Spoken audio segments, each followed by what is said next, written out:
Hello again. Right, my daughter's big into Game of Thrones, the House of Stark, and she wanted me to make her something out of copper, hammered copper. So I printed out this Direwolf from the banner, and I was going to transfer it onto the copper here and then have a go at hammering it. I've got some really basic tools. I've got a tin snips to cut around the copper. I've got a hammer, I've got a screwdriver, it's got a nice end on it for hammering and clean lines, and I've got some little small tools here I made out of tool steel. Showed how I made those in a separate video with on the sugar skull, and I'm going to use these tools when I'm hammering the copper. So I'm just going to go through, transfer the image using some transfer paper onto the copper, cut it out, and then start hammering, and we'll see how we go. So I hope it turns out well.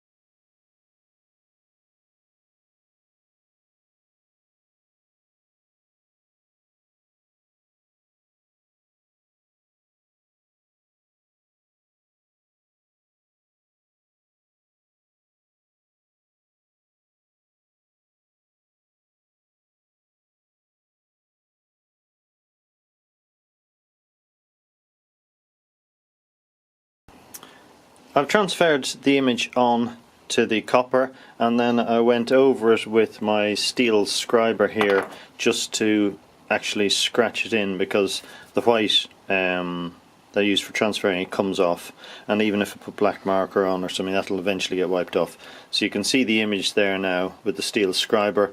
So now I'm going to start hammering the edge and raising the metal up and seeing does it actually look like the Direwolf himself. So let's carry on.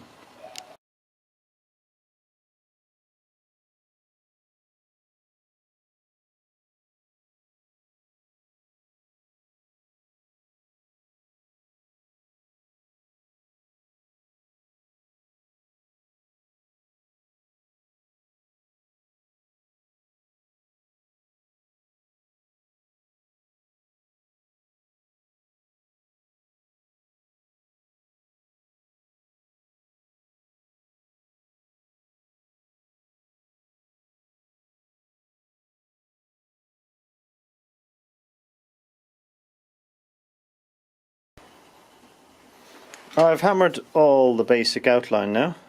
I now need to think which bits I'm going to hammer down, which bits I'm going to raise up. I think maybe I'll start on the edge and hammer it all back, and then on these parts I'll raise up the pointed pieces here, and then the top pieces I'll push them back to give like a 3D looking down the coat. I'm not sure how I'm going to do all this, but I'm going to start now.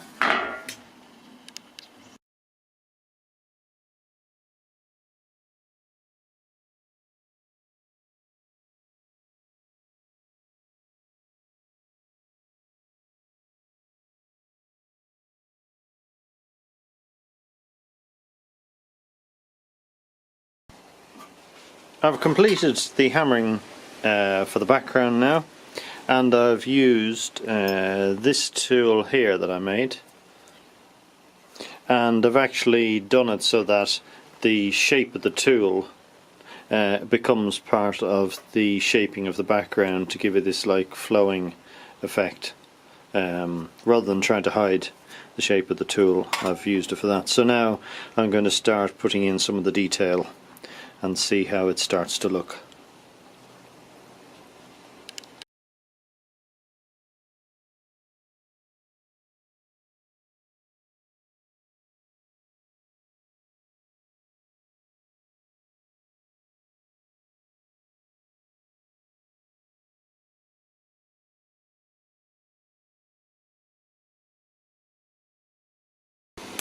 So I've finished beating most of the neck here, as you can see.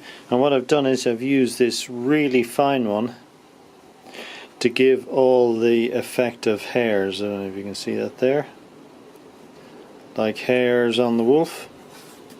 So all the neck is fairly well done to what I would like. Now I've got to start on the tricky part of the ear, the head and the teeth and see how we go.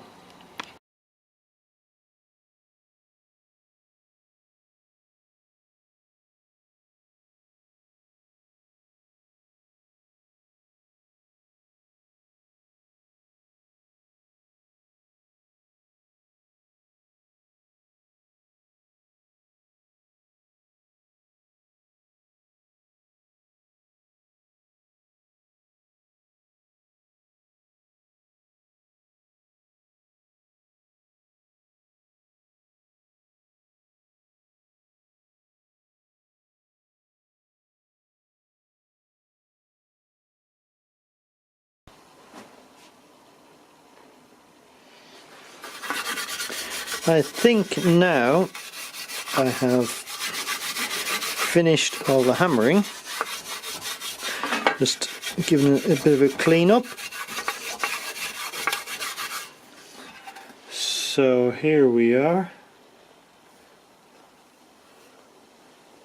So what I'm going to do now is, I think I'm going to heat it up with a blowtorch, quench it in some water, which will anneal it and make it softer because it's very hard.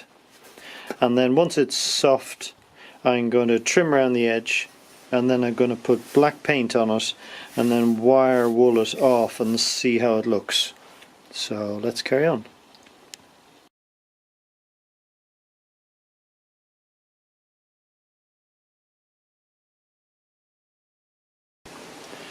I've heated it up now and quenched it, which has annealed it, so it means it's nice and soft, but where I had the tongs it's really hard.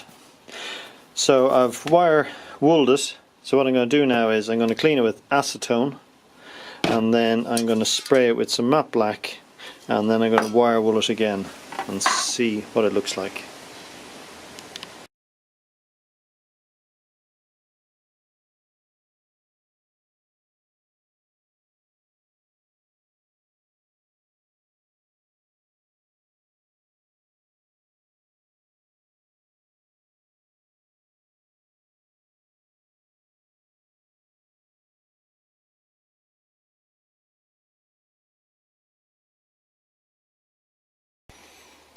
Well, I've finally finished it. What I did was I cut around the copper with my little fine point, and then I had a piece of wood. I've glued on some white leather for the background. The Stark flag is white, and I've then nailed it on just with 4 copper nails, and here we have the Direwolf. I like him. There was a lot of hammering yesterday, about 6 hours of hammering. So I hope you've enjoyed watching it being made and realise that you can try something yourself with really simple tools and a piece of copper and just a bit of time. And if you like what I've made here, go have a look at my channel. I've got other things, swords made from wood and metal and pieces of armour and other stuff. You might find something else that can inspire you to go out and make something yourself. So thanks for watching, and hope to see you on the next time I make something. Thanks again.